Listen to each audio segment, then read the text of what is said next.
Хело, хора! Днес ще ви покажа моите нови червила.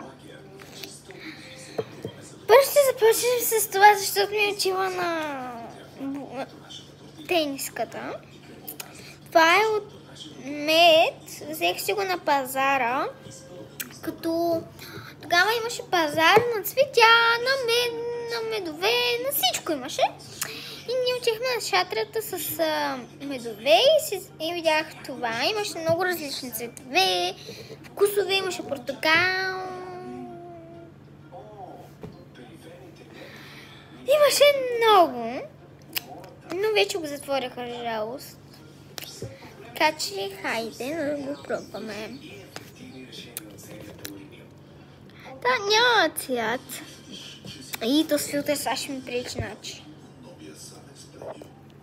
Хора, това е много грозно. Но ще го махна. Добре, това няма. Има! Това няма. Само не спасам косаче.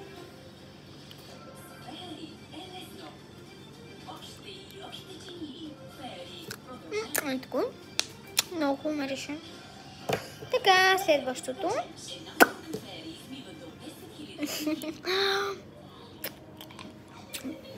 Следващото е на Essence, което е от Lily.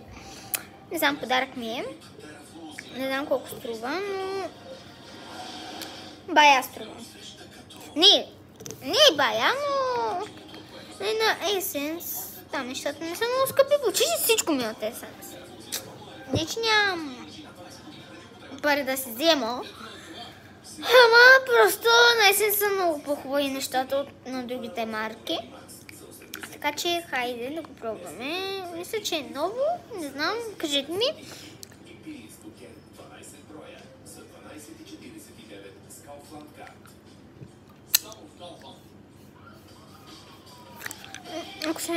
Някой се чуди какви бомбони имаме такива.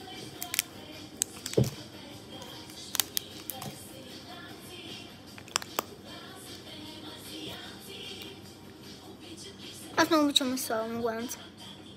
И тук на окото обичам. Но той има иглички, има супер.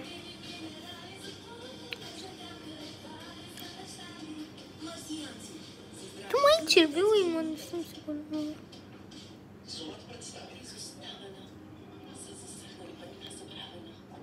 Много яко. И ако сложи от другото, ще стане много яко.